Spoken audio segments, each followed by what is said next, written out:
السلام علیکم ورحمۃ اللہ وبرکاتہ۔ ویلکم ٹو لرننگ قرآن میں خوش آمدید۔ سورۃ غافر یعنی سورۃ مومن، جیسے آپ سب کو پتہ ہے کہ یہ دونوں ایک ہی صورتوں کے دو نام ہیں۔ اس کے آیت نمبر 37 ہم نے مکمل کی تھی، 38 ہم سٹارٹ کر رہے ہیں۔ چلیے سٹارٹ کرتے ہیں۔ بسم اللہ الرحمن الرحیم۔ شروع اللہ کے نام سے، شکر مہربان و نہایت رحم کرنے والا ہے۔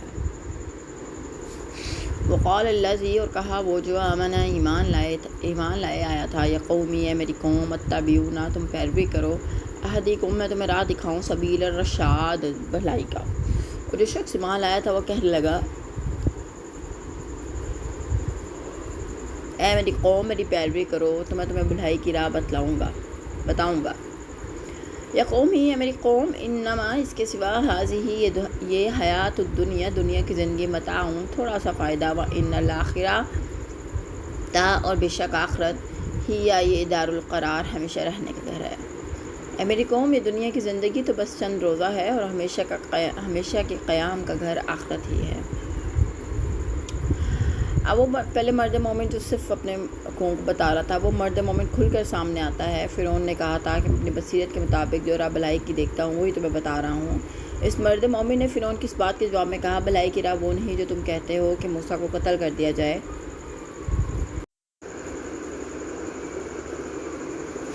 بلکہ بھلائی کی راہ چاہتے ہو تو میری مانو، میں تمہیں بھلائی کی راہ بتاتا ہوں۔ اور راہ یہ ہے کہ یہ دنیا چند روزہ ہے، عیش و آرام سے گزر جائے تو بھی کوئی بات نہیں، اور تنگی ترشی میں گزرے تو بھی گزر ہی جائے گی۔ فکر تو آخری زندگی کرنی چاہیے جو دائمی اور لازوال ہے۔ یہ دنیا تو صرف دارالامتحان ہے، پھر اس میں بھی اللہ تعالیٰ نے اپنے فرما بردار کے لیے بہت مراعات محلوظ رکھی ہیں۔ مثلاً اگر کوئی برا کام کرے گا تو اسے اتنا ہی بدلہ دیا جائے گا، کوئی اچھے کام کرے گا تو اس کا بہت ہی زیادہ اجر دیا جائے گا۔ لہٰذا دنیا کی زندگی، اس چند روزہ زندگی کو غنیمت سمجھو اور زیادہ سے زیادہ اچھے کام کر کے اجر عظیم کے مستحق بن جاؤ۔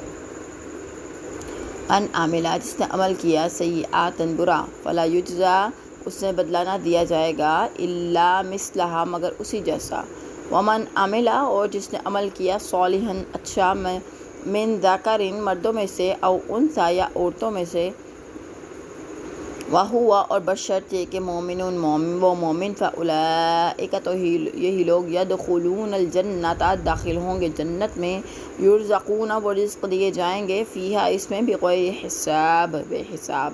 جو شخص برائی کرے گا اسے اتنا ہی بدلہ دیا جائے گا، اور جو نیک عمل کرے گا، خواہ وہ مرد ہو یا عورت، بشرطے کہ وہ مومن ہو، تو ایسے لوگ جنت میں داخل ہوں گے اور وہاں انہیں بلا حساب رزق دیا جائے گا۔ سبحان اللہ۔ اے اللہ ہمیں بھی ایسے لوگوں میں شامل فرما لیں، آمین ثم آمین۔ وَيَا قَوْمِ، اے میری قوم، اور اے میری قوم، مالی، کیا ہوا مجھے، ادعوکم، میں بلاتا ہوں تمہیں، الی، طرف النجوۃ، نجات، وتدعوننی، اور بلاتے ہو تم مجھے، الی النار، جہنم کی طرف۔ اے میری قوم، کیا بات ہے، میں تو تمہیں نجات کی طرف بلاتا ہوں اور تم مجھے آگ کی طرف بلاتے ہو۔ مرد مومن کی تقریر، یہ ہے تمہاری بلائی، خیر خواہی اور نجات کا راستہ کہ اللہ کے رسول پر ایمان لے آؤ اور نیک اعمال بجا لاؤ، اور بھلائی کی راہ نہیں کہ رسول کی دعوت کا نہ صرف یہ کہ انکار کر دیا جائے بلکہ اسے قتل کرنے کے ارادے کیے جائیں، نعوذ باللہ۔ یہ بھلائی کی راہ نہیں، یہ تو جہنم کی راہ ہے۔ تدعوننی، تم بلاتے ہو، لکفر، کہ میں انکار کروں، باللہ، اللہ کا، وہ اشرک بہ، اور میں شریک ٹھہراؤں اس کے ساتھ، ما لیس لی، جو نہیں مجھے، بہ، علم، اس کا علم، وانا ادعوکم، اور میں بلاتا ہوں، الی، طرف العزیز الغفار، غالب بخشنے والا۔ تو مجھے یہ دعوت دیتے ہو کہ میں اللہ سے کفر کروں اور ایسی چیزوں کو اس کا شریک بناؤں جس کے متعلق مجھے کچھ علم ہی نہیں ہے، حالانکہ میں تمہیں اس کی طرف بلاتا ہوں جو سب پر غالب ہے اور بخشنے والا ہے۔ تم یہ چاہتے ہو کہ میں بھی تمہاری طرح سورج دیوتا کے آگے جھر جھکاؤں، گو ماتا کی پوجا کروں، میری معلومات کی حد تک کہ ایسی چیزوں کی پرستش کے لیے تمہیں کوئی عقلی دلیل پیش نہیں کر سکتے، اور نہ ہی کسی الہامی کتاب سے یہ ثابت کر سکتے ہو کہ یہ چیزیں بھی عبادت کے لائق ہیں۔ یہ تو بس باپ دادا کی تقلید کی اندھی روش ہے۔ پھر تم یہ بھی چاہتے ہو کہ میں ایسے نظام حکومت کا کل پرزہ بن کر رہوں جو رسولوں کی مخالفت پر اتر آئی ہے، اور طبقاتی تقسیم کو ہوا دے کر بنی اسرائیل پر بے پناہ مظالم ڈھا رہی ہے۔ میں ان باتوں سے سخت بیزار ہوں، اس کی بجائے میں تمہیں اس پروردگار کی عبادت اور اطاعت کی دعوت دیتا ہوں جس نے کائنات کی ہر چیز کو صرف پیدا نہیں کیا بلکہ اس پہ پوری طرح کنٹرول بھی رکھے ہوئے ہے۔ جو شخص اس کی طرف رجوع کرے وہ اس کے گناہ بھی معاف فرما دیتا ہے۔ لا جرم، کوئی شک نہیں، انما یہ کہ تدعوننی، تو بلاتے ہو مجھے، الیہ، اس کی طرف، لیس لہ، نہیں اس کے لیے، دعوت، بلانا، فی الدنیا، دنیا میں، ولا، اور نہ، فی الآخرہ، آخرت میں، وان، اور یہ کہ مردنا، پھر جانا ہے ہمیں، اللہ، اللہ کی طرف، اللہ، اللہ کی طرف، وان، اور یہ کہ مسرفین، حد سے بڑھنے والے، ہم، وہی، اصحاب النار، آگ والے، جہنمی۔ اس بات میں کوئی شک نہیں کہ جس کی طرف تم مجھے دعوت دیتے ہو اسے پکارنے کا نہ دنیا میں کوئی فائدہ ہے نہ آخرت میں، اور یہ کہ ہماری واپسی اللہ کی طرف ہے، اور بلا شبہ حد سے بڑھنے والے ہی دوزخی ہیں۔ اس جملے کے کئی مطلب ہو سکتے ہیں۔ پہلا تو وہی ہے جو ترجمے سے واضح ہے۔ دوسرا مطلب یہ ہے کہ ان چیزوں کو نہ دنیا میں یہ حق پہنچتا ہے نہ آخرت میں کہ ان کی خدائی تسلیم کرنے کے لیے لوگوں کو دعوت دی جائے۔ تیسرا یہ کہ انہیں تو لوگوں نے زبردستی خدا بنا رکھا ہے، ورنہ وہ خود نہ اس دنیا میں خدائی کے مدعی ہیں نہ آخرت میں یہ دعویٰ لے کر اٹھیں گے کہ ہم بھی تو خدا تھے، ہمیں کیوں نہ مانا۔ اگرچہ ہر کام میں حد اعتدال سے آگے نکل جانے کو اسراف کہتے ہیں، مگر یا مسرفین سے مراد وہ لوگ ہیں جو عاجز مخلوق کو اللہ تعالیٰ کے اختیارات اور تصرفات میں شریک بنا لیتے ہیں۔ ایسے مسرفین ہی دوزخی ہیں جنہیں کبھی معاف نہیں کیا جائے گا۔ یہ اللہ میں معاف فرما۔ فتذکرون، سو تم جلدی یاد کرو گے، ما اقول، جو تمہیں کہتا ہوں، لکم، تمہیں، وافوض، اور میں سونپتا ہوں، امری، اپنا کام، اللہ، اللہ کو، ان اللہ بصیر بالعباد، بے شک اللہ دیکھنے والا بندوں کو۔ جو کچھ میں تم سے کہہ رہا ہوں ان قریب تم اسے یاد کرو گے، اور میں اپنا معاملہ اللہ کے سپرد کرتا ہوں، بلا شبہ اللہ اپنے بندوں کو دیکھ رہا ہے۔ مرد مومن کی تقریر کا فرعون پر رد عمل۔ اس مرد مومن کی تقریر کا یہ آخری حصہ ہے۔ اس سے صاف معلوم ہو رہا ہے کہ اس نے تقریر اپنی جان ہتھیلے پر رکھ کر کی تھی، اور یہ کہ اب فرعون اسے کسی قیمت پر زندہ بھی نہیں رہنا دے گا۔ دوسری بات یہ معلوم ہوتی ہے کہ یہ مرد مومن کسی معمولی عہدے پر فائز نہ تھا، بلکہ انتہائی کسی نازک اور ذمہ دارانہ منصب کے اس کے سپرد تھا، جسے فرعون فوری طور پر گرفتار کرنے کی جرات نہ کر سکا۔ فرعون کو یہ تو معلوم ہو چکا تھا کہ سیدنا موسیٰ کی دعوت اس کی انتہائی پابندی اور سختیوں کے باوجود ایوان بالا تک سرایت کر چکی ہے، لہذا اپنے معاملہ کے لیے اس مرد مومن کا یا موسیٰ ہی کے قتل کا نہ رہا تھا، بلکہ اب وہ یہ معلوم کرنا چاہتا تھا کہ دعوت اسلامی کے اثرات اس کے اپنے دربار اور اس کی اپنی آل میں کہاں تک نفوذ کر چکے ہیں۔ اس لیے سردست اس نے ان دونوں کو التوا میں ڈال دیا کہ مبادہ ان دونوں میں سے کسی ایک یا دونوں کا قتل کرنے سے کوئی ایسا ہنگامہ نہ اٹھ کھڑا ہو جس پر بعد میں قابو نہ پایا جا سکے۔ تیسری بات یہ ہوتی ہے کہ جو کچھ اس مرد مومن کے دل میں تھا اس نے پوری جرت کے ساتھ برملا کر ڈالا، اور اپنی سچائی کو مزید توثیق کے لیے ساتھ یہ بھی کہہ دیا کہ عنقریب تم لوگ میری باتوں کو یاد کرو گے کہ جو کچھ اس آدمی نے باتیں کہی تھی وہ فی الواقع درست تھیں۔ عنقریب سے مراد روز آخرت بھی ہو سکتا ہے، اور وہ دن بھی جب آل فرعون پر عذاب آیا تھا اور بحر کلزم میں غرق کر دیے گئے تھے۔ فواقہ، اسے بچا لیا اللہ، اللہ نے، سیئات، برے، ما کرو، داؤ، جو وہ کرتے تھے، وحاق، اور گھیر لیا، بآل فرعون، فرعون والوں کو، سوء العذاب، برا عذاب۔ ان لوگوں نے جو چالیں اس مرد مومن کے خلاف چلی تھیں، اللہ نے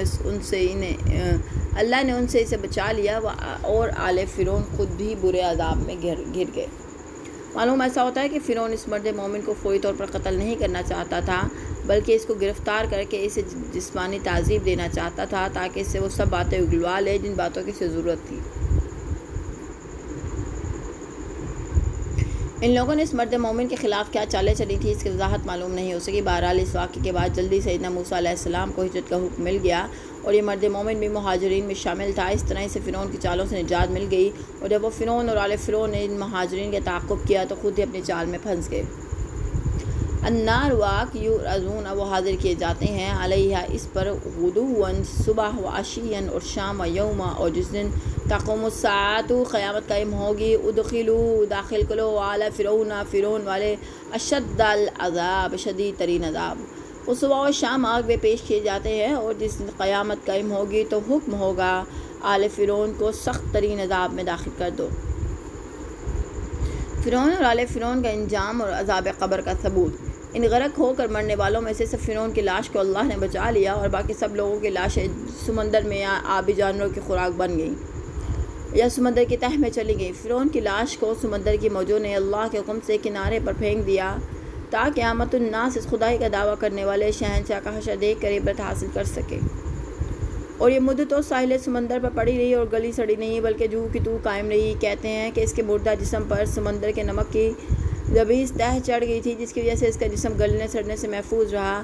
اب اس غرق ہونے والوں کی لاشیں خواہ سمندر کی تہہ میں ہوں یا آبی جانوروں کے پیٹ میں یا فرعون کی لاش قاہرہ کے عجائب گھر میں پڑی ہوں، ان سب کی ارواح غرق ہوتے ہی اللہ تعالیٰ کے قبضے میں چلی گئی تھیں۔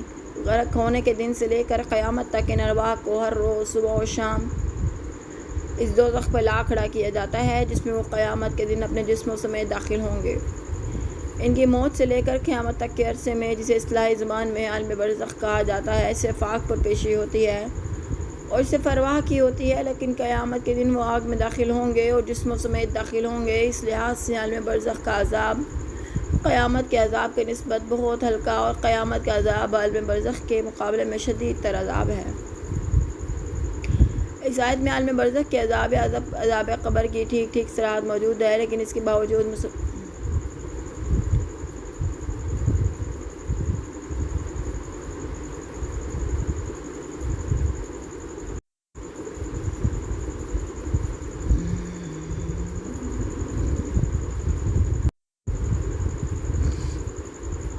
ایک صحیح بخاری کی حدیث مبارکہ ہے، سیدنا انس بن مالک رضی اللہ عنہ کہتے ہیں کہ اللہ رسول اللہ صلی اللہ علیہ وسلم نے فرمایا، آدمی جو اپنی قبر میں رکھا جاتا ہے اور دفن کرنے والے واپس لوٹتے ہیں تو وہ ان کے جوتوں کی چاپ سنتا ہے، پھر اس کے پاس دو فرشتے آتے ہیں جو اسے بٹھا دیتے ہیں، پھر اسے پوچھتے ہیں کہ تو ان صحاب محمد کے بارے میں کیا اعتقاد رکھتا تھا۔ اس سوال کے جواب میں مومن کہے گا، میں گواہی دیتا ہوں کہ وہ اللہ کے بندے اور اس کے رسول ہیں۔ پھر سے کہا جائے گا، جنت میں اپنا ٹھکانہ دیکھ لے۔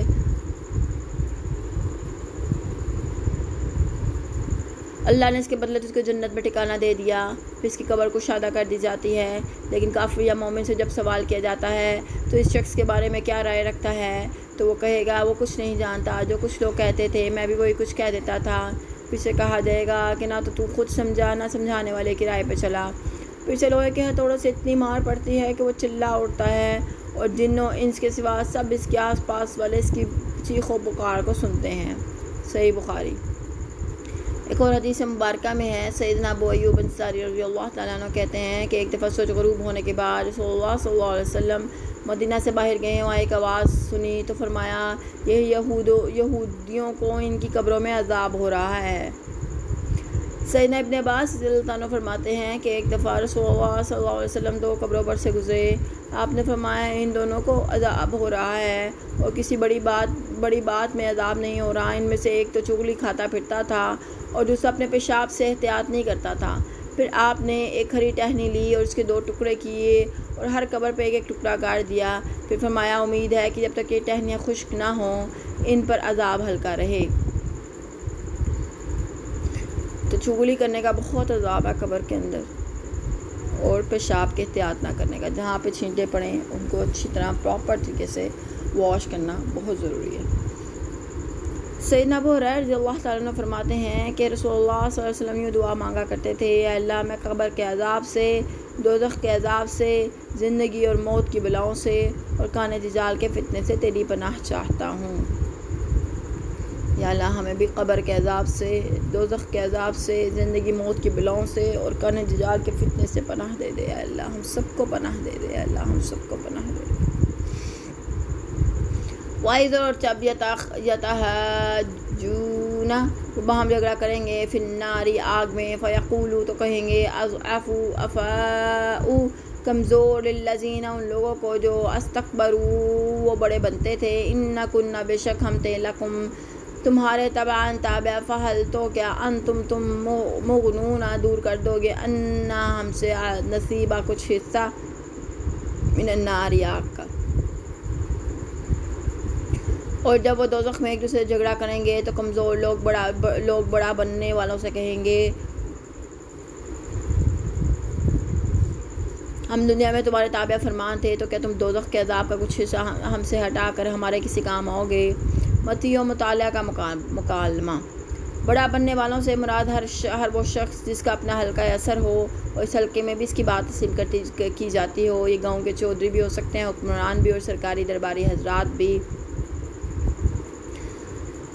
جب ایسے بڑے حضرات بھی جہنم میں جا پہنچیں گے تو ان کے تابع دار ان سے کہیں گے کہ دنیا میں ہم تمہاری اطاعت کرتے رہے، آج جو ہمیں عذاب ہو رہا ہے اس کا کچھ حصہ تو تم اپنے ذمہ لے لو اور ہمارا بوجھ بٹا دو۔ وہ یہ بات انہیں اس لیے نہیں کہیں گے کہ وہ فی الواقعہ کچھ بوجھ بٹا سکتے ہیں، اس بات کی انہیں خوب سمجھ آ چکی ہوگی کہ آج بے بسی میں دونوں فریق ایک جیسے ہیں، بلکہ وہ یہ بات انہیں ذلیل کرنے کی خاطر کہیں گے اور اس لیے بھی کہ وہ اپنے اندر کی جلن کو کچھ ہلکا کر سکیں اور دل کے پھپھولے پھوڑ سکیں۔ قال الذین، کہیں گے وہ لوگ جو استکبروا بڑے بنتے تھے، ان کل بے شک ہم سب فیہا اس میں، ان اللہ بے شک اللہ قد حکم فیصلہ کر چکا ہے، بین العباد بندوں کے درمیان۔ وہ بڑا بننے والے جواب دیں گے ہم سب اسی میں پڑے ہوئے تھے اور اللہ بندوں کے درمیان فیصلہ کر چکا ہے۔ بڑے حضرات جواب دیں گے اب تو جو کچھ ہونا تھا ہو چکا، اللہ تعالیٰ ہر ایک کے حق میں جتنی سزا کا فیصلہ کر چکا ہے، اس میں کبھی بیشی نہیں ہوگی۔ وقال الذین، اور کہیں گے وہ لوگ جو فی النار آگ میں، لخزانتی نگہبان دروغہ جہنم جہنم کے، عدو تم دعا کرو ربکم اپنے رب سے، یخفف ہلکا کر دے، انا ہم سے، یوما ایک دن، من العذاب عذاب کا۔ اور جو لوگ دوزخ میں ہوں گے وہ جہنم کے محافظوں سے کہیں گے اپنے پروردگار سے دعا کرو کہ وہ ایک دن تو ہمارے عذاب میں کچھ تخفیف کر دے۔ جب کمزور اور تابع داری کرنے والوں اور بڑا بننے والوں میں یہ مقابلہ ہو چکے گا تو سب مل کر دوزخ کے فرشتوں سے التجا کریں گے کہ اب تم اپنے پروردگار سے ہمارے حق میں سفارش کرو کہ وہ کسی ایک دن تو ہمارے عذاب میں کچھ تخفیف کر دے، اسے ہی ہم اپنے لیے تعطیل یا چھٹی کا دن سمجھ لیں گے۔ قالو، وہ کہیں گے اولم تکو، کیا نہیں تھے، تأتیکم تمہارے پاس آتے، رسولکم تمہارے رسول، بالبینات نشانیوں کے ساتھ، قالو بلا، وہ کہیں گے ہاں، قالو وہ کہیں گے فادو تم پکارو، ما دعاؤنا ہوگی پکار، الکافرین کافروں کی، لافی مگر میں ضلال گمراہی بے سود۔ وہ کہیں گے کہ تمہارے پاس رسول واضح دلائل لے کر نہیں آئے تھے؟ دوزخی کہیں گے کیوں نہیں، ضرور آئے تھے۔ تو وہ کہیں گے پھر تم خود ہی دعا کر لو، اور کافروں کی دعا تو گم ہی ہو جانے والی ہے۔ وہ کہیں گے کہ سفارش بھی آخر کس عذر کی بنا پر ہی ہو سکتی ہے، لیکن تم نے معذرت کی کوئی گنجائش ہی نہیں چھوڑی، تو سفارش ہم کیا کریں گے؟ یا تو تم یہ کہو کہ ہمارے پاس رسول نہ آئے تھے، نہ ہمیں اللہ کا پیغام پہنچا تھا، اور یا تمہارے پاس اللہ کے رسول واضح دلائل لے کر آئے، تمہیں ہر طرح کے انجام سے مطلع کیا، تو پھر سفارش کس بنیاد پر کی جا سکتی ہے؟ یہ فرشتوں کا دوسرا جواب ہے کہ ہمارا کام سفارش کرنا نہیں، جو ہمارا کام ہے وہ ہم کر رہے ہیں، سفارش کرنا رسولوں کا کام ہے، اور ان کی مخالفت تم نے انہیں پہلے ہی ناراض کر رکھا ہے، لہٰذا اب تم خود ہی دعا کر کے دیکھ لو۔ یعنی بے اثر، بے نتیجہ اور بیکار ثابت ہوتی ہے، کافروں کی پکار اللہ تعالیٰ تک پہنچتی نہیں، راستے میں ہی گم ہو جاتی ہے۔ انا بے شک لننصر ضرور مدد کرتے، رسولنا اپنے رسول، والذین اور جو لوگ آمنوا ایمان لائے، فی الحیات الدنیا دنیا کی زندگی میں، ویوم اور جس دن یقوم وہ کھڑے ہوں گے، الاشہاد گواہی دینے والے، ہم یقیناً اپنے رسولوں کی اور ان لوگوں کی جو ایمان لائے دنیا کی زندگی میں بھی مدد کرتے ہیں، اور اس دن بھی مدد کریں گے جب گواہ کھڑے ہوں گے۔ اللہ کی امداد کی صورتیں، دنیا میں رسولوں اور مومنوں کی مدد کی کئی صورتیں ہیں۔ ایک یہ کہ ان کے دشمنوں کو تباہ کر دیا جائے، انہیں ظالموں کے پنجہ استباد سے نجات دلا دی جائے۔ دوسری یہ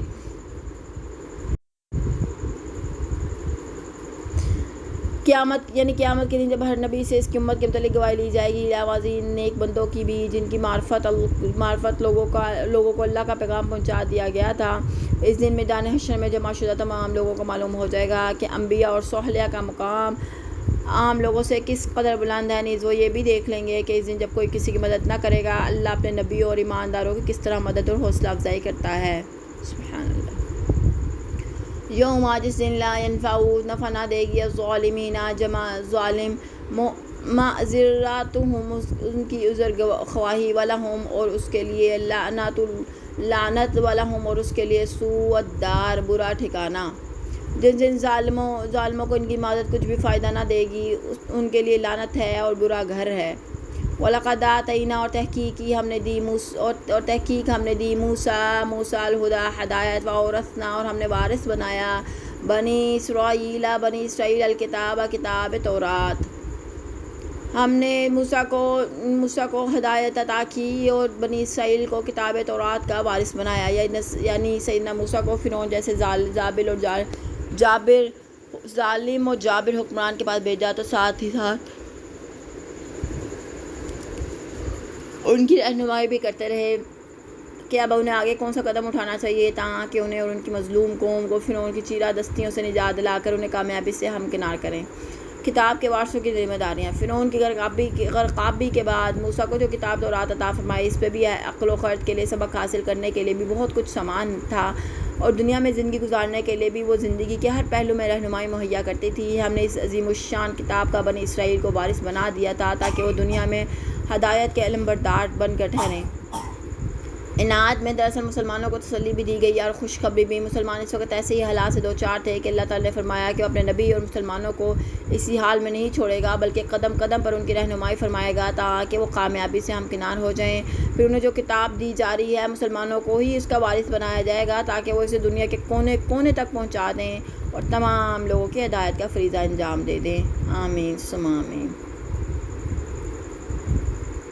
ہدی و ذکر لأولی الالباب، جو اہل عقل کے لیے ہدایت اور نصیحت تھی۔ فاصبر، بس آپ صبر کریں، ان بے شک وعد اللہ، اللہ کا وعدہ حق سچا، واستغفر، اور مغفرت طلب کرے، لذنبک، اپنے گناہوں کی، وسبح، اور پاکیزگی بیان کرے، بحمد ربک، اپنے رب کی تعریف کے ساتھ، بالعشی، شام، والابکار، اور صبح۔ بس اب صبر کیجئے، بلا شبہ اللہ کا وعدہ سچا ہے، اور اپنے گناہ کی معافی مانگیے، اور صبح و شام اپنے پروردگار کی حمد کے ساتھ تسبیح بیان کیجئے۔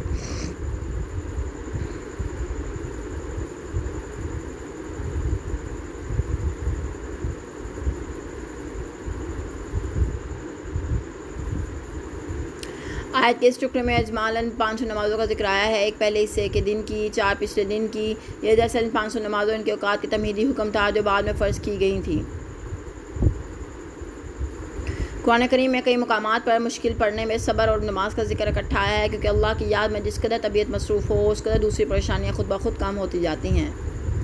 ان الذین، وہ لوگ جو یجادلون، جھگڑتے ہیں، فی آیات اللہ، اللہ کی آیتوں میں، بغیر سلطان، کسی سند کے بغیر، آتاہم، ان کے پاس آئی ہو، ان فی، نہیں میں، صدورہم، ان کے سینوں میں، اللہ، سوائے کبر، تکبر، ما ہم، نہیں وہ، ببالغیہ، اس تک پہنچنے والے، فاستعذ، پس آپ پناہ چاہیں، باللہ، اللہ کے، انہ، وہ بے شک وہ، هو السمیع، وہی سننے والا، البصیر، دیکھنے والا ہے۔ جو لوگ بغیر کسی سن کے جو ان کے پاس آئی ہو اللہ کی آیت میں جھگڑا کرتے ہیں، ان کے دلوں میں تکبر بھرا ہوتا ہے، مگر وہ اس بڑائی کو پا نہیں سکتے جس کی وہ آرزو رکھتے ہیں، لہٰذا آپ ان کی شرارتوں سے اللہ کی پناہ مانگیے، بلا شبہ وہ سب کچھ سننے والا دیکھنے والا ہے۔ اللہ کی آیت سے مراد، آیت الہی سے مراد جہاں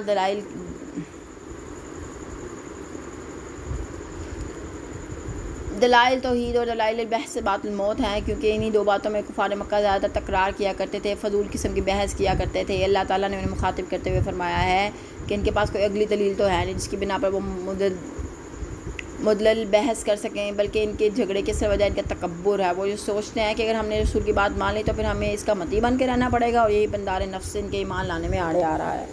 مگر جس بڑا رہنے کی انہیں فکر دامنگیر ہو رہی ہے، وہ بڑائی ان کے پاس رہ نہیں سکتی، کیونکہ عزت اور ذلت تو اللہ کے ہاتھ میں ہے، اور اللہ اور اس کے رسول کی مخالفت کرنے والا کبھی عزت نہیں پا سکتا۔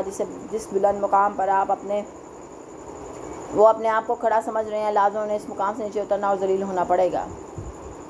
یعنی ان جھگڑا کرنے والے متکبرین کی شر سے بچنے کے لیے اللہ سے پناہ مانگتے رہیے، جو ان کی ہر ایک سازش اور ہر شرارت کو دیکھ رہا ہے، اور وہ ان کی باتوں کو سن بھی رہا ہے، پھر انہیں سزا دینے اور ان کے شر سے آپ کو بچانے کی پوری قدرت بھی رکھتا ہے۔ لخلق، یقیناً پیدا کرنا، السماوات والارض، آسمانوں اور زمین، اکبر من، سب سے زیادہ بڑا ہے، خلق الناس، لوگوں کو پیدا کرنا، لیکن اکثر الناس، اکثر لوگ، لا یعلمون، نہیں سمجھتے۔ آسمانوں اور زمینوں کا پیدا کرنا انسانوں کا پیدا کرنے سے زیادہ بڑا کام ہے، لیکن اکثر لوگ یہ نہیں جانتے۔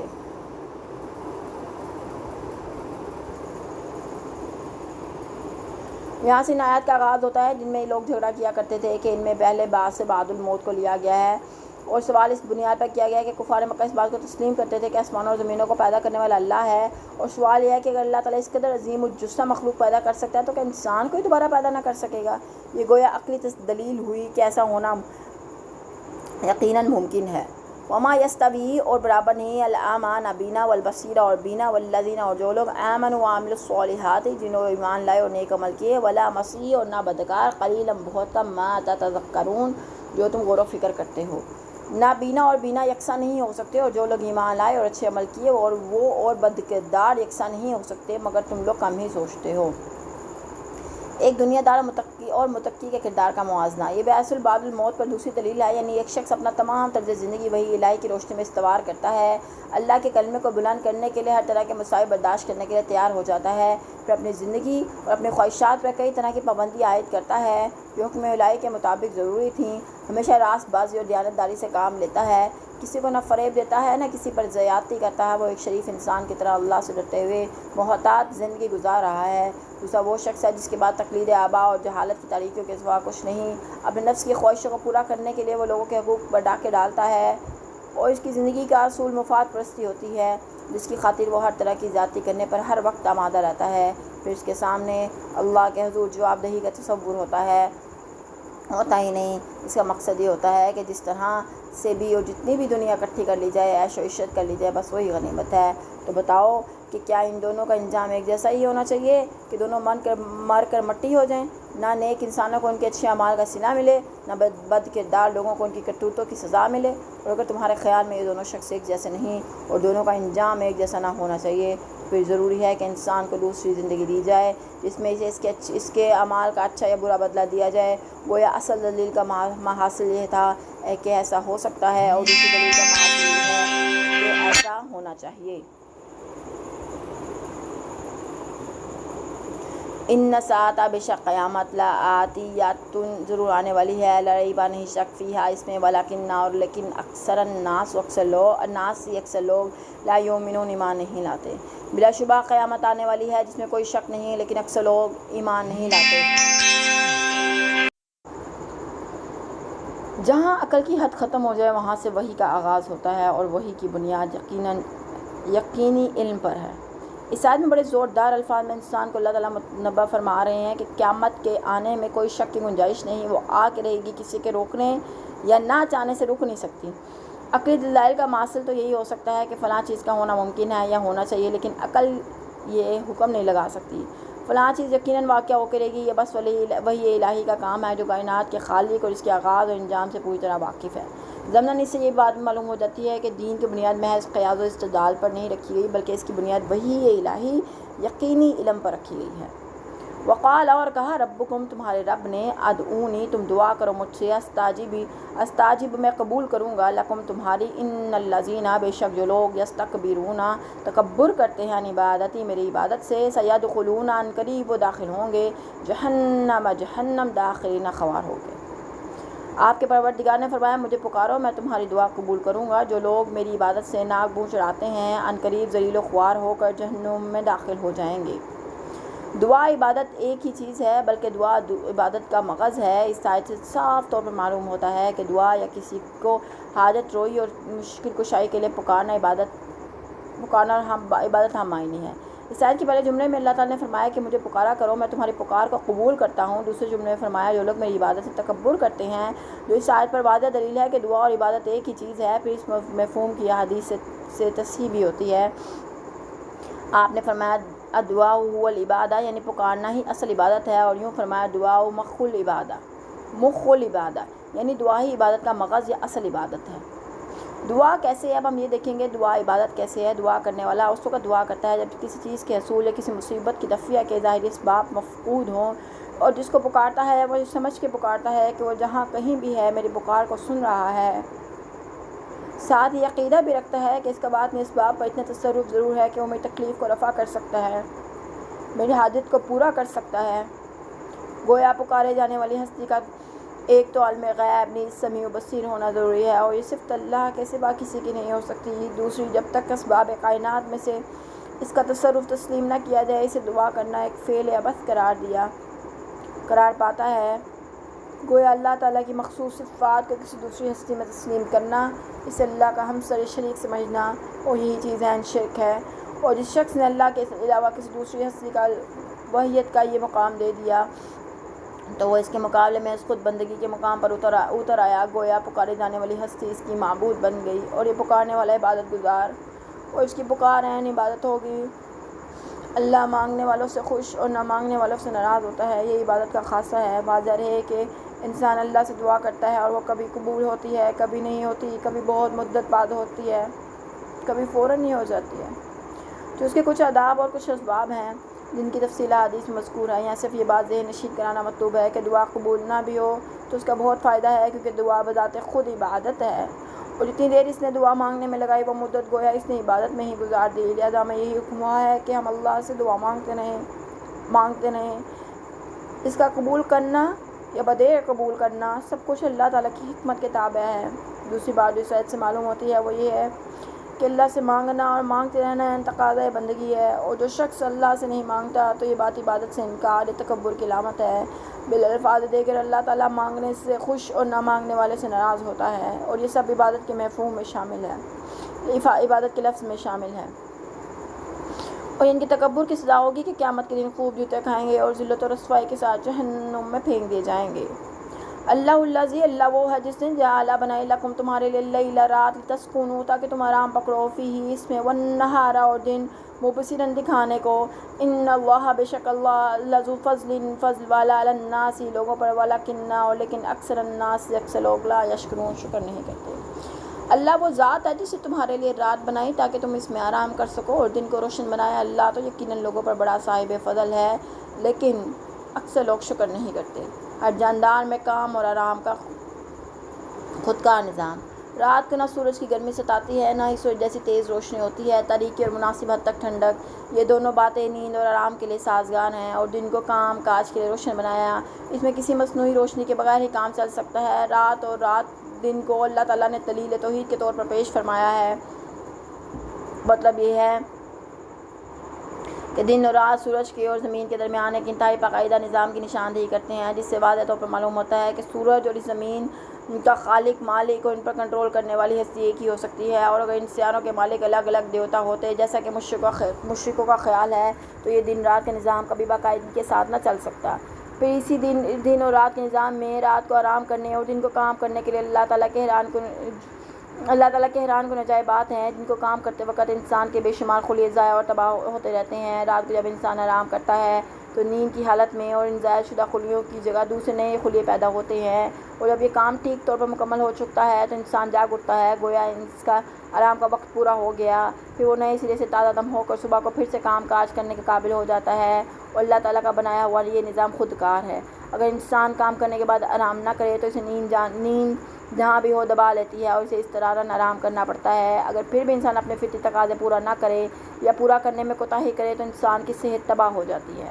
یعنی اللہ تعالیٰ کی تو انسان پر اس قدر عنایات ہیں، مگر انسان ایسا نہ شکرا اور نمک حرام واقعہ ہوا ہے کہ اللہ کا شکر ادا کرنے کے بجائے اس کے شریک ٹھہرانے لگتا ہے۔ ذالکم اللہ، یہ ہے اللہ ربکم تمہارا پروردگار، خالق پیدا کرنے والا، کل شیء ہر شے، لا الہ الا ہو نہیں کوئی معبود اس کے سوا، فانا توفکون تو کہاں تم الٹے پھر جاتے ہو۔ یہ ہے تمہارا پروردگار اور جس چیز کو اور ہر چیز کو پیدا کرنے والا، اور اس کے سوا کوئی الہ نہیں، پھر تم کہاں سے بہکائے جاتے ہو۔ یعنی ایک عام اور معمولی عقل رکھنے والے انسان کو بھی ایسے سادہ اور عام فہم دلائل کی سمجھ آ سکتی ہے، مگر اسے بہکانے والے کوئی حضرات جن کے شرک یا رسوم کے ساتھ اپنی ذاتی مفاد وابستہ ہیں، ایسی لوگوں نے عوام الناس کو اپنے جال میں پھنسا رکھا ہے، انہیں سمجھ ہی نہیں آنے دیتے کہ خوبصورتی سے انہیں اصل راہ سے پھیر دیا گیا۔ کذالک، اس طرح یوفق الٹے پھر جاتے ہیں الذین، وہ لوگ جو کانوا تھے بآیات اللہ، اللہ کی آیات کا، یجحدون، وہ انکار کرتے تھے۔ اس طرح وہ لوگ بہکائے جاتے رہے جو اللہ کی آیات کا انکار کرتے تھے۔ اللہ الذی، اللہ وہ جس نے جعل، اس نے بنایا لکم تمہارے لیے ارض زمین، قرار گیا، والسماء اور آسمان، بناء چھت، وصورکم اور تمہیں صورت دی، ورزقکم اور تمہیں رزق دیا، من الطیبات پاکیزہ چیزیں، ذالکم اللہ، یہ ہے اللہ ربکم تمہارا پروردگار، فتبارک اللہ، سو برکت والا ہے، رب العالمین، سارے جہاں پروردگار سارے جہاں کا۔ اللہ ہی ہے جس نے تمہارے لیے زمین کو جائے قرار، آسمان کو بمنزلہ چھت بنایا ہے، تمہاری صورتیں بنائی تو نہایت عمدہ بنائی، تمہیں پاکیزہ چیزوں کا رزق دیا۔ ان صفات کا مالک ہے تمہارے پروردگار، مالک ہے تمہارا پروردگار جو بڑا برکت والا اور تمام جہانوں کا پروردگار ہے۔ زمین کے جائے قرار ہونے کے مختلف پہلو. زمین کے جائے قرار ہونے کے بھی کئی پہلو ہیں. ایک یہ کہ جب اللہ تعالیٰ نے زمین کو پیدا کیا تو وہ ہچکل کھاتی تھی. پھر اللہ نے ایسے توازن و تناسب اس میں پہاڑ رکھ دیے کہ وہ انسان اور تمام جانداروں کے لیے جائے قرار بن گئی. دوسرا پہلو یہ ہے کہ انسان اسی زمین پر پیدا ہوتا ہے, اسی پر زندگی گزارتا ہے, اسی میں مرنے کے بعد دفن ہوتا ہے. تیسرا پہلو یہ ہے کہ انسان کے کھانے پینے, لباس اور دوسری تمام ضروریات اسی سے وابستہ ہے. اور اگر اللہ تعالیٰ زمین میں ایسی خصوصیات نہ رکھ دیتا تو نہ یہاں کوئی جاندار زندہ رہ سکتا, نہ ہی زمین جائے قرار بن سکتی. آسمان ایک مضبوط چھت, ایک محفوظ چھت. کیسے اس مقام پر آسمان کو چھت قرار دیا گیا ہے. سورۃ انبیاء کی آیت نمبر 32 میں اسے سقفاً محفوظاً, سورۃ انبیاء میں یعنی محفوظ چھت قرار دیا گیا ہے. اور چھت کا فائدہ یہ ہوتا ہے کہ آفات سماوی سے محفوظ رکھتا ہے. یہی فائدہ آسمان دنیا کا ہے. اس وسیع کائنات میں لاتعداد سیارے, دمدار ستارے, ٹوٹنے والے ستارے انتہائی تیز رفتاری سے تیرتے پھرتے ہیں یا آپس میں بعض دفعہ ٹکرا کر پاش بھی ہو جاتے ہیں. مگر اللہ نے ہمارے اوپر ایک محفوظ چھت بنا دی ہے, ورنہ عالم بالا کی آفت زمین میں بارش کی طرح برس کر زمین والوں کو تہس نہس کر دیتی. اس آسمان سے گزر کر کوئی تباہ کن چیز ہم تک نہیں پہنچ سکتی, حتیٰ کہ آفاق کی مہلک شعائیں بھی ہم تک نہیں پہنچ سکتی. اسی وجہ سے ہم اسی زمین پر امن و چین سے زندگی بسر کر رہے ہیں. جسمانی اعتبار سے انسان دوسرے جانوروں سے کن باتوں میں ممتاز ہے. تمہاری شکل و صورت تمہارے جانداروں سے اعلیٰ قسم کے بنائی. دوسرے جانداروں سے انسان کی نمایاں خصوصیات یہ ہیں کہ تمام جاندار اپنے منہ سے غذا کھاتے ہیں, جبکہ انسان اپنے ہاتھ سے خوراک منہ تک لے جاتا ہے. اکثر جاندار زمین پر ہی رینگتے ہیں, 4 پیروں پر چلتے ہیں, جبکہ انسان 2 پاؤں پر چلتا ہے اور اپنا جسم سیدھا رکھ کر چلتا ہے. انسان کے ہاتھ اور پاؤں کثیر المقدار ہیں. جتنا کام انسان اپنے ہاتھ پاؤں سے لے سکتا ہے دوسرا کوئی جاندار نہیں لے سکتا. اس کی بے نظیر جسم اور جسمانی قوتوں کے علاوہ جتنی ذہنی صلاحیتیں اللہ نے انسان کو بخشی ہیں وہ کسی دوسرے جاندار کو نہیں دی گئیں. اور یہ صلاحیتیں عطا کرنا محض اللہ کا فضل و کرم ہے, جس میں کسی دیوتا, کسی نبی, ولی, بزرگ, کسی کا کوئی عمل دخل نہیں. زمین کے پیداوار کا بہترین حصہ انسان کے لیے زمینی پیداوار سے انسان کا بے شمار اشیاء بنا کر لطف اٹھانا. جتنی بھی پیداوار زمین سے اگتی ہے اس کا بہترین حصہ انسان کے خوراک کے کام آتا ہے. کسی جاندار کو اتنی عمدہ اور لذیذ چیزیں کھانے کو میسر نہیں آ سکتی جتنے انسان کو یہ میسر آتی ہیں. یہ ٹھنڈا, میٹھا, نتھرا ہوا, صاف شفاف پانی, یہ غلے, یہ پھل, یہ ترکاریاں, یہ دودھ, یہ شہد, یہ گوشت, یہ نمک, مرچ, مسالے انسان کی صرف غذا کا کام نہیں دیتے, بلکہ انسان ان سے اور پھر ان سے دوسری بہت سی چیزیں تیار کر کے زندگی کا لطف اٹھاتا ہے. پھر انسان خوشبودار پھولوں اور ان سے عطریات تیار کر کے جو لطف اٹھاتا ہے وہ کسی دوسرے جاندار کے حصے میں نہیں آتے. یہ سب چیزیں آخر کس نے اتنی فراوانی کے ساتھ زمین میں پیدا کی ہیں, اور کس نے یہ نظام پیدا کیا ہے کہ غذا کے یہ بے حساب خزانے زمین سے بہتر پہ نکلتے چلے آتے ہیں, اور ان میں بھی کبھی انقطاع واقع نہیں ہوا ہوتا. اگر اللہ تعالیٰ تمہارے پاکیزہ رزق کا یہ انتظام نہ فرماتا تو تم خود سوچ لو کہ تمہاری زندگی کیسی بے کیف ہو جاتی. کیا یہ بات اس امر کا صحیح ثبوت نہیں کہ اللہ تعالیٰ محض خالق ہی نہیں بلکہ وہ حکیم اور رحیم بھی ہے. سبحان اللہ. هو الحی, وہ زندہ کرنے والا ہے. لا الہ, نہیں کوئی معبود الا سوائے ہوا اس کے. فادعوہ, پس تم پکارو مخلصین, خالص کر کے, لہو اس کے لیے دین عبادت. الحمدللہ رب العالمین, تمام تعریفیں اللہ کے لیے ہیں جو پروردگار ہے سارے جہانوں کا. وہی زندہ ہے جسے موت نہیں, اس کے سوا کوئی الہ نہیں, لہذا تم خالص اسی کی حق میں تسلیم کرتے ہوئے اسے پکارا کرو. ہر طرح کی تعریف اللہ رب العالمین کے لیے ہے. اللہ کی صفات ازلی اور ابدی ہیں. وہی ایک ذات ایسی ہے کہ ازل سے زندہ ہے اور ابد الآباد تک زندہ رہے گی. باقی سب چیزیں حادث ہیں اور کسی نہ کسی وقت فنا سے دو چار ہو جائیں گی, خواہ وہ جاندار ہیں یا بے جان. باقی تمام جانداروں کی زندگی اللہ تعالیٰ کے عطا کرتا ہے, جبکہ اس کی زندگی ذاتی ہے, لہذا اصل میں زندہ کہلانے کا وہی مستحق ہے. تو جس طرح اس کی زندگی ازلی اور ابدی ہے اس طرح اس کی دوسری تمام صفات بھی ازلی اور ابدی ہیں. وہ معبود برحق صرف وہی ذات ہو سکتی ہے جس کی حیات اور دوسری صفات مستقل اور دائمی ہو. دوسرے یہ کہ الہ میں یہ صفات دوسرے کسی قسم کے الہ میں یہ صفات موجود نہیں ہوتی. قل انی نہیت, فرما دیں مجھے منع کیا ہے ان کے عابد پرستش کروں اللہ زینہ, وہ جن کی تدعون تم پوجا کرتے ہو, من دون اللہ, اللہ کے سوا, لما جب جاءنی میرے پاس آ گئی ہیں, البینات کھلی نشانیاں, من ربی میرے رب سے, وامرت اور مجھے حکم دیا گیا, ان اسلم کہ میں اپنی گردن جھکا دوں, لرب العالمین پروردگار کے لیے جو تمام جہانوں کا ہے. آپ ان سے کہیے کہ مجھے منع کیا گیا ہے کہ میں ان کی عبادت کروں جنہیں تم اللہ کو چھوڑ کے پکارتے ہو، جبکہ میرے پروردگار کی طرف سے میرے پاس واضح دلائل بھی آ چکے اور مجھے حکم ملا ہے کہ میں اللہ رب العالمین کا فرما بردار بنوں۔ دعا اور عبادت ہم معنی ہے۔ اس آیت میں بھی دعا اور عبادت کو ایک دوسرے کا ہم معنی قرار دیا گیا ہے، یعنی اس آیت میں ان کافروں کو دو ٹوک اور کھڑا جواب دیا گیا ہے جو کچھ لینے اور کچھ دینے یعنی مداحنت کے اصول پر سمجھوتا کی راہ ہموار کرنا چاہتے ہیں۔ وہ الذی، وہ جس نے خلقکم پیدا کیا تمہیں من تراب، مٹی سے، ثم من نطفۃ، پھر نطفے سے، ثم من علقۃ، پھر لوتھڑے سے، ثم یخرجکم، پھر تمہیں نکالتا ہے وہ طفلاً بچہ سا، ثم لتبلغوا، پھر تاکہ تم پہنچو اشدکم اپنی جوانی، ثم لتکونوا، پھر تاکہ تم ہو جاؤ شیوخاً بوڑھے، ومنکم، اور تم میں سے من یتوفی، جو فوت ہو جاتا ہے، من قبل، اس سے قبل، ولتبلغوا، تاکہ تم پہنچو اجلاً مقررہ وقت، وَلَعَلَّكُمْ، اور تاکہ تم پہنچو تعقلون، اور وَلَعَلَّكُمْ، اور تاکہ تم تعقلون سمجھو۔ وہی تو ہے جس نے تمہیں مٹی سے، پھر نطفے سے، پھر لوتھڑے سے پیدا کیا، پھر تمہیں بچے کی شکل میں ماں کے پیٹ سے نکالتا ہے، پھر انہیں بڑھاتا ہے تاکہ تم اپنی پوری قوت کو پہنچ جاؤ، اور پھر اور بڑھاتا ہے تاکہ تم بڑھاپے کو پہنچ جاؤ، پھر تم میں سے کسی کو پہنچنے سے پہلے ہی وفات دے دی جاتی ہے تاکہ تم اس مدت تک پہنچو جو تمہارے لیے مقرر ہے، اور یہ سب کچھ اس لیے ہے کہ تاکہ تم عقل سے کام لو۔ انسان کی تخلیق اور زندگی کے مختلف مراحل سے بحث بعد الموت پر دلیل، یعنی اللہ تعالیٰ نے زمین کے بے جان ذروں سے تمہارے لیے خوراک پیدا کی، اسی بے جان خوراک سے کئی مراحل طے کرنے کے بعد تمہارے اندر منی پیدا ہوئی، اور اتباع کے قول کے مطابق منی چوتھے ہضم کے نتیجے میں پیدا ہوتی ہے۔ پھر اس منی کا قطرہ جب ماں کے رحم میں داخل ہوتا ہے اور اسے رحم مادر قبول کر لیتا ہے تو اس پر کئی ادوار آتے ہیں، بعض میں اس میں روح پھونکی جاتی ہے اور ایک مقررہ وقت کے بعد خوبصورت شکل اور ماہر العقول صلاحیتیں لے کر رحم مادر سے باہر آ جاتا ہے۔ اس وقت وہ نہ چل سکتا ہے، نہ بول سکتا ہے، نہ کچھ سمجھ سکتا ہے۔ پھر آہستہ آہستہ اس میں وہ قوت نشو و نما پانے لگ جاتی ہیں جو اللہ تعالیٰ نے اس کی فطرت میں رکھ دی ہیں۔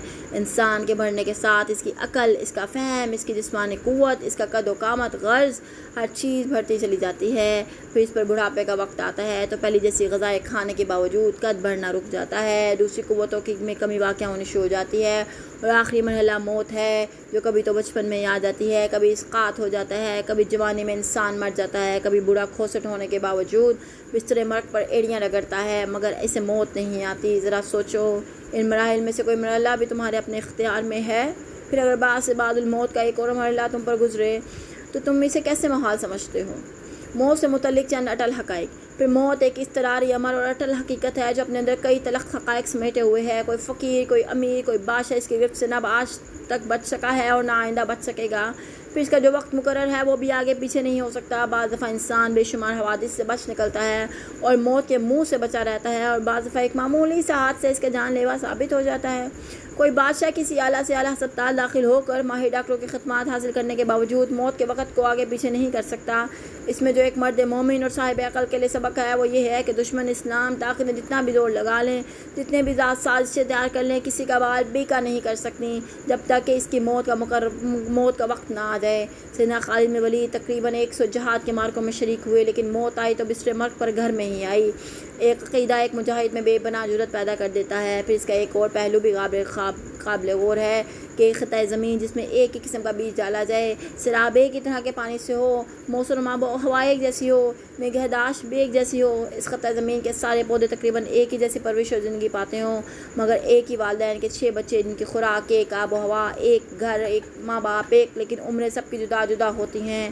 کوئی بچپن میں مرتا ہے، کوئی جوانی میں، کوئی اتنا بوڑھا اور ذلیل ہو جاتا ہے کہ وہ خود چاہتا ہے کہ اللہ اسے دنیا سے اٹھا لے مگر اسے موت نہیں آتی۔ کیا یہ سب باتیں اس حقیقت کی نشاندہی نہیں کرتی کہ کوئی قادر متعلق ہستی ہماری موت و حیات پر حکمران ہے؟ کسی دیوتا، کسی پیر، پیغمبر، کسی ستارے، کسی آستانے کا اس میں کچھ عمل دخل نہیں، یا کم از کم حکیم اور ڈاکٹر خود تو نہ مرتے۔ ہر کسی کی بے بسی ایک جیسی ہے، تو ایسے بے بسوں کو عبادت کا مستحق کیسے قرار دیا جا سکتا ہے؟ اور کتنے نادان ہیں وہ لوگ جو اللہ کے سوا دوسروں کی خدائی تسلیم کر لیتے ہیں۔ اللہ وہی ہے جو ہی جلاتا ہے یعنی زندہ کرتا ہے، وَيُمِيتُ اور مارتا ہے، فَإِذَا پھر جب قضا وہ فیصلہ کرتا ہے امرن کسی کام کا، فَإِنَّمَا تو اس کے سوا نہیں، یقول وہ کہتا ہے لہو اس کے لیے کن فیکون تو ہو جا سو وہ ہو جاتا ہے۔ وہی تو ہے جو تمہیں زندہ کرتا ہے اور مارتا ہے، پھر جب کسی کام فیصلہ کرتا ہے تو بس اسے اتنا ہی کہا جاتا ہے تو وہ بس اسے اتنا ہی کہتا ہے ہو جا تو وہ ہو جاتا ہے۔ علم ترا کیا نہیں دیکھا تم نے الا طرف اللہ زینہ جو لوگ یجادلون جھگڑتے ہیں فی آیات اللہ یا اللہ کی آیات میں انا کہاں یصرفون پھرے جاتے ہیں۔ آپ نے ان لوگوں کو نہیں دیکھا جو اللہ کی آیات میں جھگڑے کرتے ہیں، وہ کہاں سے پھرا دیے جاتے ہیں۔ قرآن کی آیات سے اپنے نظریات کشید کرنا، ان میں جھگڑا اور فرقہ بازی۔ اللہ کی آیات سے مراد آیات آفاق و نفس بھی ہوتی ہے، جن کا قرآن نے بے شمار مقامات پر یہاں بھی دلیل کے دلائل کے طور پر ذکر کیا ہے۔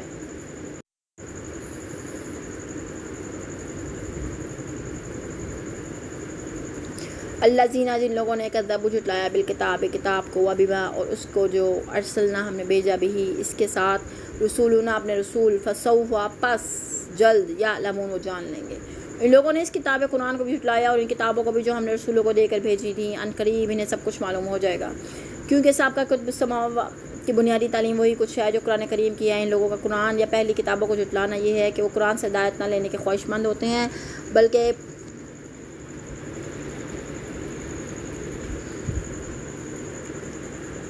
قرآن میں اپنے قائم کردہ نظریات کو داخل کرنا چاہتے ہیں۔ نعوذ باللہ۔ اذ الاغلال جب توق جمع فی اعناقہم ان کی گردنوں میں، والسلاسل اور زنجیریں یسحبون وہ گھسیٹے جائیں گے۔ جب ان کی گردنوں میں توق پڑے ہوں گے اور ویسی زنجیریں جن سے وہ پکڑ کر وہ کھولتے پانی میں گھسیٹے جائیں گے، یعنی ایسے اہل دوزخ مشرکوں کو جب پیاس لگے گی تو فرشتے ان کو گھسیٹتے ہوئے ایسے مقام پر لے جائیں گے جہاں گرم پانی کے چشمے ابل رہے ہوں گے۔ انہیں وہاں سے گرم پانی پلانے کے بعد پھر جب اصل مقام پر لا کر دوزخ میں جھونک دیے جائیں گے۔ اللہم اجرنی من النار، اللہم اجرنی من النار، اللہم اجرنی من النار۔ فی الحمیم کھولتے ہوئے پانی میں، ثم میں، پھر فی النار آگ میں، یسجرون وہ جھونک دیے جائیں گے، پھر دوزخ میں جھونک دیے جائیں گے۔ ثم قیل لہم این ما کنتم تشرکون پھر ان سے پوچھا جائے گا کہاں ہیں وہ جنہیں تم اللہ کے سوا شریک بنایا کرتے تھے، من دون اللہ اللہ کے سوا۔ قالوا وہ کہیں گے ضلوا وہ گم ہو گئے، انا ہم سے، بل لم بلکہ نہیں، نہ کنا ندعو پکارتے تھے ہمیں، من قبل اس سے قبل، شیئا کوئی چیز، کذالک اس طرح یضل گمراہ کرتا ہے اللہ الکافرین اللہ کافروں کو۔ وہ کہیں گے وہ ہماری یاد سے گم ہو چکے ہیں، بلکہ ہم تو اس سے پہلے کسی بھی چیز کو پکارتے ہی نہ تھے۔ اللہ اس طرح کافروں کو بھول بھلیوں میں ڈال دیتا ہے۔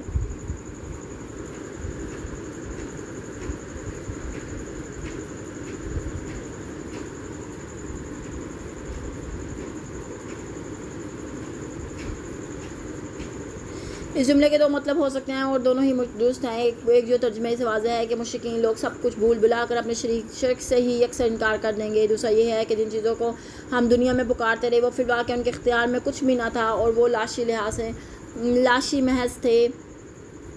یہ ہماری ہی غلطی تھی کہ ہم انہیں کوئی چیز سمجھتے رہے۔ مشرکین کی بدحواسی ایک ہی سوال کے متضاد جواب ہیں۔ اس جملے میں مشرکوں کی بدحواسی کا ذکر کیا گیا ہے کہ ایک ہی سوال کے متعلق اور متضاد جواب دیتے جائیں گے۔ سوال یہ تھا کہ آج وہ تمہارے شریک کہاں ہیں جنہیں تم اللہ کے سوا شریک بنایا کرتے تھے۔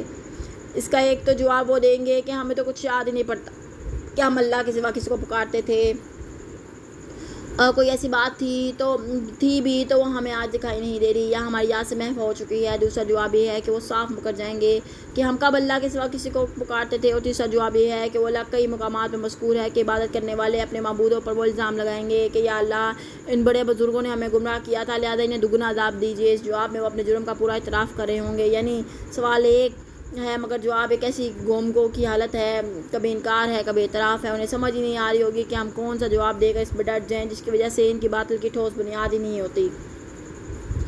ذالکم یہ بما کنتم اس کا بدلہ جو تفرحون تم خوش ہوتے تھے، فی الارض زمین میں، بغیر الحق نہ حق، و بما اور بدلہ اس کا جو کنتم تم تھے تم تمرحون اتراتے۔ پھر انہیں کہا جائے گا تمہارا یہ انجام اس وجہ سے ہے کہ کسی معقول وجہ کے بغیر زمین پر پھولے نہیں سماتے تھے اور اکڑ اکڑ کر چلتے تھے۔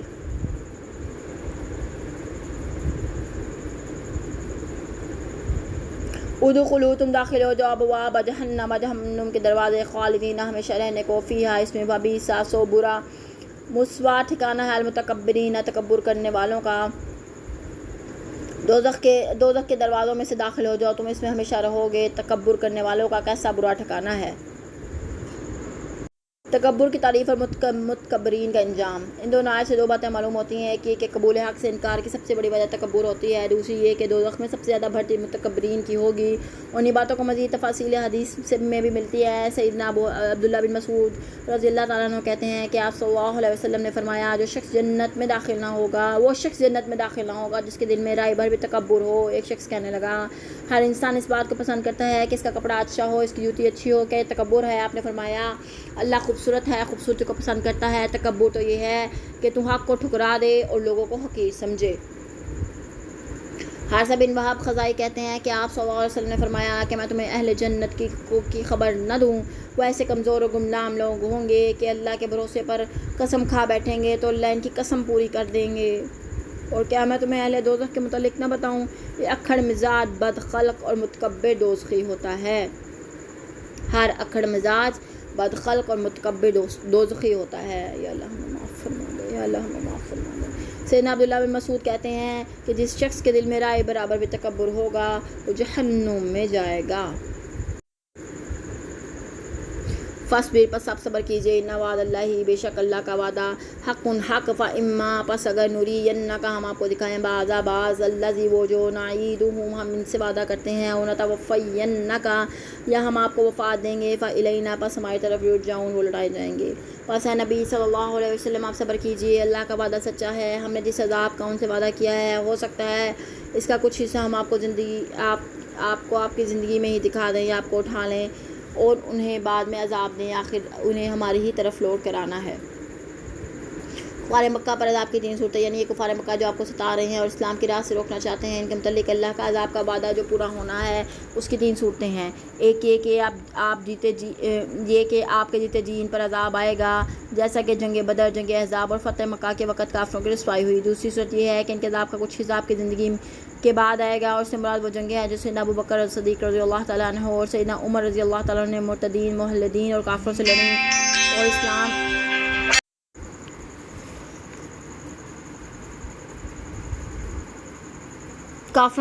اسلام کا پوری طرح بول بالا ہوا اور کافر کو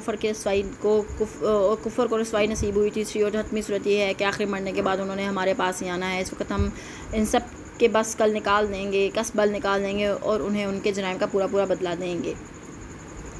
وَلَقَدْ أَرْسَلْنَا، اور تحقیق ارسلنا، ہم نے بھیجے، رسولن، بہت سے رسول، من قبلک، آپ سے پہلے، منہم، ان میں سے، من، جن کا، قصصنا، ہم نے حال بیان کیا، علیک، آپ سے، ومنہم، اور ان میں سے، من، جن کا، لم، نہیں، نقصص، ہم نے حال بیان کیا، علیک، آپ سے، وما کان، اور نہ تھا، لرسول، ان کوئی رسول کے لیے، ان یاتی، کہ وہ لائے، بآیات، کوئی نشانی، الا، مگر، بغیر، بإذن اللہ، اللہ کے حکم کے، فإذا، سو جب، جاء، آ گیا، امر اللہ، اللہ کا حکم، قضیہ، فیصلہ کر دیا گیا، بالحق، حق کے ساتھ، وخسرا، اور گھاٹے میں رہ گئے، ہنالک، اس وقت، مبطلون، غلط کار۔ آپ سے پہلے ہم کئی رسول بھیج چکے ہیں، ان میں سے کچھ تو ایسے جن کا حال ہم نے آپ سے بیان کر دیا، کچھ ایسے جن کا حال بیان نہیں کیا، کہ اور کسی رسول میں یہ طاقت نہ تھی کہ وہ اللہ کے اذن کے بغیر کوئی معجزہ از خود لا سکتا۔ پھر جب اللہ کا حکم آ گیا تو انصاف کے مطابق فیصلہ کر دیا گیا، اور اس وقت غلط کار لوگ ہی خسارے میں رہے۔ اسی معجزہ اور اس کے تقاضے، کیونکہ کوئی معجزہ نبی کا فعل نہیں ہوتا بلکہ براہ راست اللہ کا فعل ہوتا ہے، البتہ اس کا صدور نبی کے ہاتھ ہوتا ہے۔ یہاں اس بات کی وضاحت ضروری ہے کہ معجزہ محض کھیل تماشے کے طور پر عطا نہیں ہوتا، بلکہ اس سے مقصود کسی اہم دینی اور دنیاوی غرض پورے کرنے کے لیے ہوتا ہے۔ بعض انبیاء کچھ معجزات ان کے طلب کے کرنے کے بغیر کافروں پر دلیل نبوت اور تمام حجت کے طور پر عطا کیے گئے، اور اگر کوئی پیغمبر کوئی حسی معجزہ پیش نہ کرے اور قوم اس سے حسی معجزہ کا مطالبہ کرے، پھر اللہ تعالیٰ قوم کے مطالبہ پر ایسا معجزہ نبی کو دے لیکن کافر قوم پھر بھی ایمان نہ لائے، تو اس پہ یقیناً عذاب علیم نازل ہوتا ہے۔ جیسے قوم سمود نے صالح اونٹنی کا معجزہ طلب کیا تھا، لیکن ان کے اس معجزے ملنے کے بعد بھی جب وہ ایمان نہ لائے تو انہیں تباہ کر دیا گیا۔ اس طرح کچھ لوگوں نے سیدنا عیسیٰ سے آسمان سے پکا پکایا اور تیار دسترخوان اترنے کا مطالبہ کیا، تو بعض روایت کے مطابق ان کا یہ مطالبہ پورا کر دیا گیا، مگر پھر بھی وہ لوگ ایمان نہ لائے تو انہیں بندر اور سور بنا دیا گیا۔ کفار مکہ بھی آپ سے کئی طرح کی حسی معجزات کا مطالبہ کرتے تھے، جن کا ذکر سورۃ بنی اسرائیل میں تفصیل سے گزر چکا ہے۔ اللہ تعالیٰ نے کافروں کے یہ منہ مانگے معجزے رسول اللہ کو اسی وجہ سے عطا نہیں فرمائے تھے کہ اللہ تعالیٰ کو یہ منظور نہ تھا کہ قوم قریش کو کچل کر رکھ دیا جائے، کیونکہ بعد میں انہیں ان لوگوں میں سے بہت سے لوگوں نے اسلام لا کر بیش بہا خدمت سر انجام دی۔ اللہ کے حکم سے مراد جہاں اللہ کے عذاب کا حکم ہے اور اس کا اطلاق کسی قوم پر دنیا میں عذاب کے دن بھی ہو سکتا ہے، آخرت میں دن بھی، جو بھی صورت ہو اللہ تعالیٰ رسول اور ان کے مخالفوں کے درمیان منصفانہ فیصلہ کر دیتا ہے۔ اس وقت رسول سرخرو اور کامیاب ہوتے ہیں اور باطل پرستوں کے حصے میں ذلت و خسران کے سوا کچھ نہیں آتا۔ آیت نمبر 78 رکوع نمبر 8 ہم نے مکمل کر لیا۔ انشاءاللہ نیکسٹ ویڈیو میں ملاقات کرتے ہیں۔ ٹل دین ٹیک کیئر، اللہ حافظ۔